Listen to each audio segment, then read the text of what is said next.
do Bolsonaro, que na época eu defendi até que ele continuasse, ou com a estratégia que o Lula usou, né, em 2018, continuar com a candidatura dele até o último momento, e aí você tem um vice que vai assumir no momento em que a candidatura for negada, ou você definisse um candidato, pelo menos internamente, de forma prévia, né?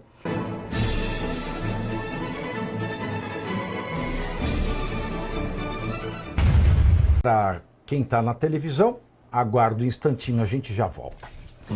Mas a gente continua aqui no YouTube, Roger. Quero só fazer um complemento nessa questão do Bolsonaro, que na época eu defendi até que ele continuasse, ou com a estratégia que o Lula usou, né, em 2018, continuar com a candidatura dele até o último momento, e aí você tem um vice que vai assumir no momento em que a candidatura for negada, ou você definisse um candidato, pelo menos internamente, de forma prévia, né? E eu acho que no fim acabou acontecendo nenhum nem outro. Porque se nós tivéssemos tido, pelo menos, o partido dizendo, não, olha, o candidato é Jair Bolsonaro com o vice Flávio. Por mais que isso gerasse o buchicho e tal. Pelo menos o partido teria se articulado em torno de um plano B. Isso não aconteceu, acho que deveria ter acontecido. Bom, não deu muito certo pro Lula também nesse plano. Pois é. Temos que lembrar que não deu lá muito certo. Agora, antes de falar das cajazeiras, eu quero começar com a Janja. Que o Tribunal de Contas da União, o TCU, ele arquivou 2 processos que investigavam a participação da primeira Janja Drama em viagens internacionais. Os ministros do TCU concluíram que não houve irregularidades nem desvio de finalidade no uso de recursos públicos. As representações questionavam a presença de Janja em agendas oficiais do exterior e apontavam supostas violações aos princípios da legalidade, da economicidade e da moralidade administrativa. O tribunal, porém, considerou as acusações improcedentes e encerrou os processos. Alemão, nós estamos aqui falando da Janja e nós vamos agora falar de uma entrevista que a Janja, absolvida pelo TCU, deu. Ela que falou que ser chamada de gastona era misoginia, já foi absolvida aí pelo TCU. E a Janja, voltamos para a Smart TV, continuamos porque nem saímos do YouTube, a Janja, ela ganhou pontos esses dias. Ganhou pontos entre pessoas que são da oposição ao governo Lula. Mulheres da direita viram com bons olhos a fala de Janja ao se solidarizar com as cajazeiras. Michele, Damares e Celina Leão. Tá? Quando a Janja falou na entrevista ao UOL que a defesa das mulheres deve ser feita independentemente do capital lógico. Fuck you, Elon Musk. Deputadas e senadoras da direita afirmaram sob reserva, ou seja, no anonimato, na moita, que o discurso de Janja mostrou que é preciso baixar a guarda em alguns momentos e viram a fala da primeira-dama como uma sinalização de respeito. Em meio ao fogo cruzado no campo da direita, integrantes do PL deram apelidos aos críticos mais ferrenhos de Michele nas redes sociais. Os chihuahuas. É assim que têm sido chamados reservadamente Paulo Figueiredo, Alan dos Santos, Oswaldo Eustáquio e Kim Paim, que não economizam críticas a Michele na esfera virtual.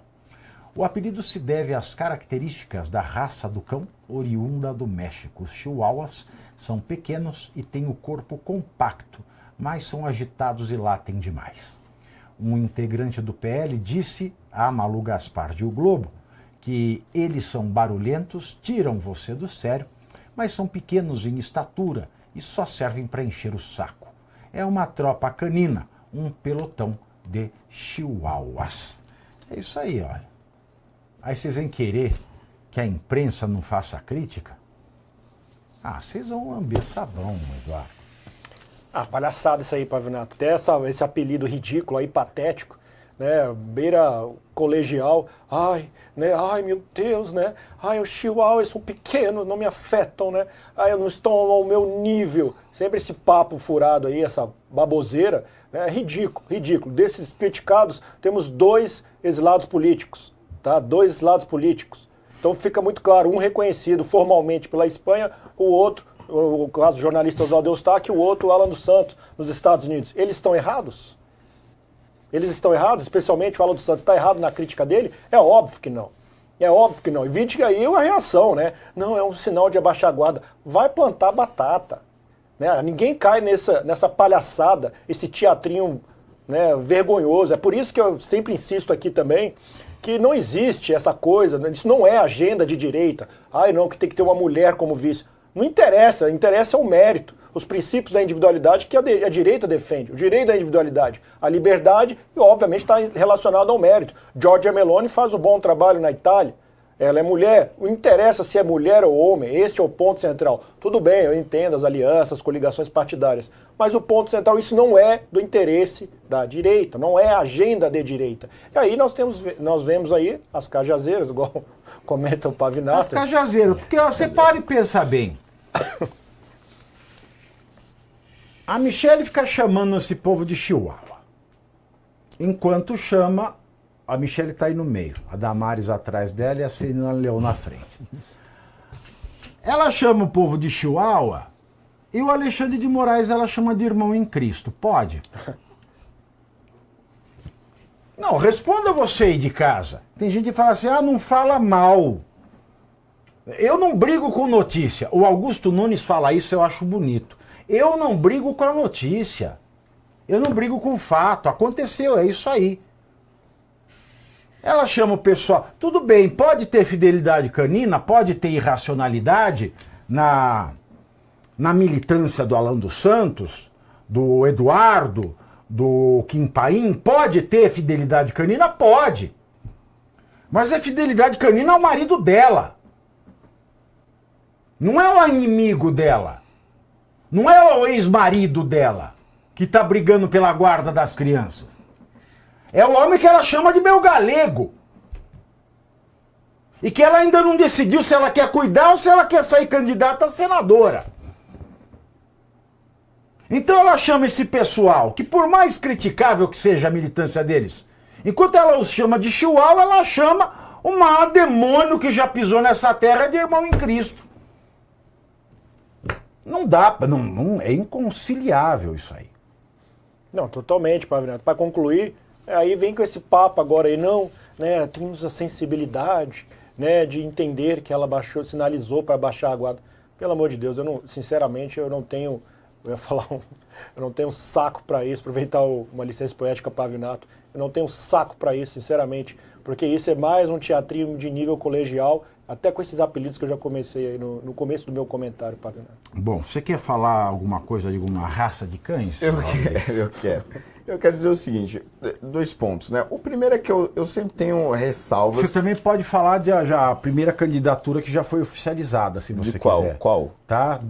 O primeiro partido que oficializou a candidatura. Qual? Omissão. Essa aí eu dispenso. Essa aí eu dispenso comentar. Mas primeiro eu queria dizer que eu tenho muita ressalva quando as declarações são dadas sob reserva, sabe? Porque tem sempre questão, quem foi a fonte é direta, não é direta, é indireta. Eu sempre tenho muita ressalva ao tratar esse tipo de notícia. Dito isso, eu acho importante um ponto aqui que o doutor levantou, que é o seguinte. A gente não pode cair na armadilha de que esses setores partidários nos tornem reféns de um discurso que sempre foi da esquerda. Eu estava ontem no Rio de Janeiro debatendo contra 30 esquerdistas, aquele clássico, né? Já virou 1 contra 30, não sei o que e tal. E eu estava lá debatendo essas questões ligadas ao movimento negro e tal. E aí, em determinado momento do debate, vai pro ar depois, o sujeito fala, mas você tem aí, brancos trabalhando para você. Eu peguei e falei, mas é porque não me interessa qual é a cor deles, não me interessa se são homens, se são brancos, se são mulheres, se são gays, se são héteros, se são trans. Me interessa qual que é o seu currículo, qual que é a sua experiência. Você sabe fazer esta função para a qual eu estou procurando um funcionário, um assessor, seja lá o que for? É isso que nos interessa. Esse sempre foi o nosso discurso aqui em qualquer lugar do mundo. Você tem a Giorgia Meloni na Itália, você teve Margaret Thatcher, um dos maiores exemplos de governante conservadora no mundo. E é mulher, inclusive uma das pouquíssimas mulheres do parlamento inglês, na época, inclusive, era a única. É, exatamente. Então, assim... A primeira e única. Primeira e única, da época, né? É. E aí você teve ela chegando a este mais alto patamar, não porque tinha a cota da Margaret Thatcher no Partido Conservador, não porque ela exigiu que a posição dela como mulher fosse respeitada no partido e no parlamento. Ela simplesmente era competente, a mais competente e a mais viável naquele momento, e ficou 10 anos governando o Reino Unido. E vale lembrar também, não, porque o vídeo terminou, mas o debate continua todos os dias às 19h30, 7h30 da noite. Eu estou ao vivo no canal do Metrópolis, no YouTube, analisando os principais acontecimentos da política brasileira com análise afiada, clareza e, espero eu, bom humor. Quer acompanhar ao vivo? Te espero no Pavinato 7h30 no canal do Metrópolis.